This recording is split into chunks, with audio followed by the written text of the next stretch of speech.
The sun, a fiery orb, beat down upon the ancient world, illuminating a civilization that would forever shape the course of history. Within the sprawling empire of Rome, life unfolded with a vibrancy and complexity that often defies modern comprehension. Central to this daily existence, woven into the very fabric of society, was a beverage that transcended mere refreshment: wine.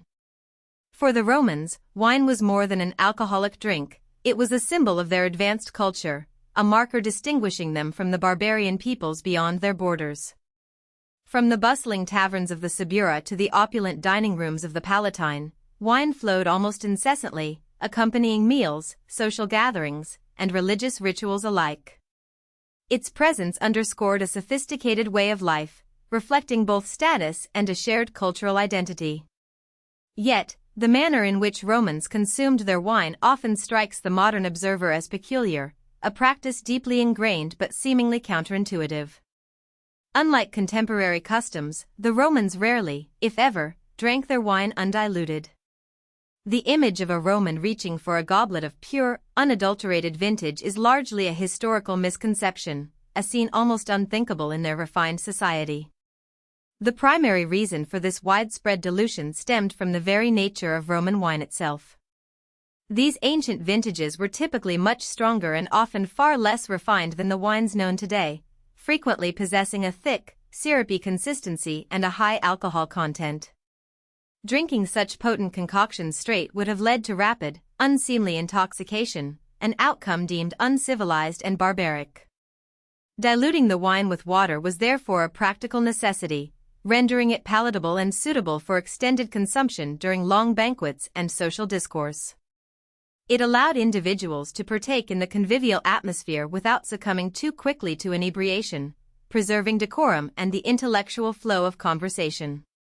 The precise ratio of wine to water varied widely, dictated by the occasion, the quality of the wine, and the social standing of the drinkers. Beyond considerations of taste and potency, another crucial factor underpinned this age-old practice: the safety of the available water. In a world without modern sanitation and water purification systems, natural water sources were frequently contaminated with bacteria and other pathogens, posing a constant threat to health. Even seemingly clear streams or wells could harbor unseen dangers. By contrast, wine, even when diluted, offered a comparatively safer alternative. The alcohol content, however modest after mixing, possessed antiseptic properties capable of killing some harmful microorganisms. Furthermore, the fermentation process itself, and sometimes the boiling of grape must during production, rendered the liquid a more reliable choice for hydration than untreated water. The act of mixing wine and water was not merely a utilitarian task but a ritualized expression of Roman culture and social etiquette. Guests at a convivium, or dinner party, would gather around a crater, a large, ornate bowl specifically designed for this purpose. From this communal vessel, the blended beverage would be served, symbolizing unity and shared experience among those gathered. Indeed, the very notion of drinking undiluted wine was considered a mark of the uncivilized, a barbarian trait associated with a lack of self-control and refinement. To imbibe pure wine was to betray one's status as a cultured Roman, a transgression against the cherished ideals of moderation and intellectual sophistication. This social norm reinforced the practice of dilution, embedding it deeply within the collective consciousness. However, beneath this veneer of sophisticated practice lay a darker, more insidious truth, a silent danger unknowingly embraced by generations of Romans. While they meticulously diluted their wine to enhance its palatability and safety, they unwittingly introduced another hazardous element into their daily lives: lead.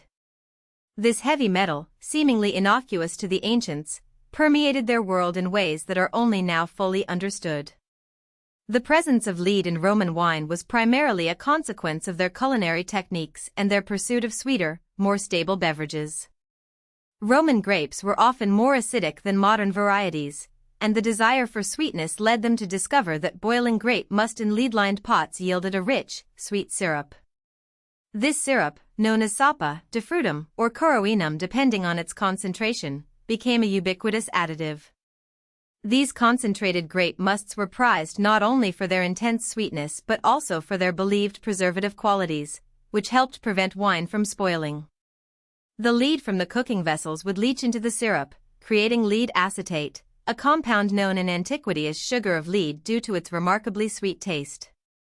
This sweet poison was then liberally added to wine, fruit, and other foods. Beyond these syrups, lead was also directly introduced into wine in other forms.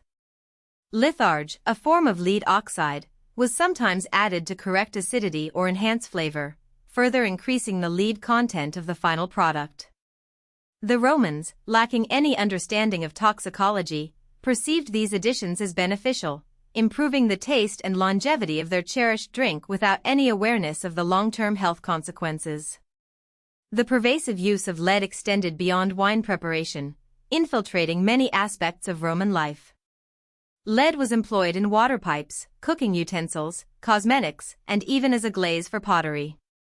This widespread exposure meant that even if wine was not the sole source, it certainly represented a significant and consistent contributor to the overall lead burden in the Roman diet, particularly for the wealthier classes who consumed more wine and had access to lead-lined vessels. For centuries, Romans ingested lead compounds, accumulating the heavy metal in their bodies with each sip and meal.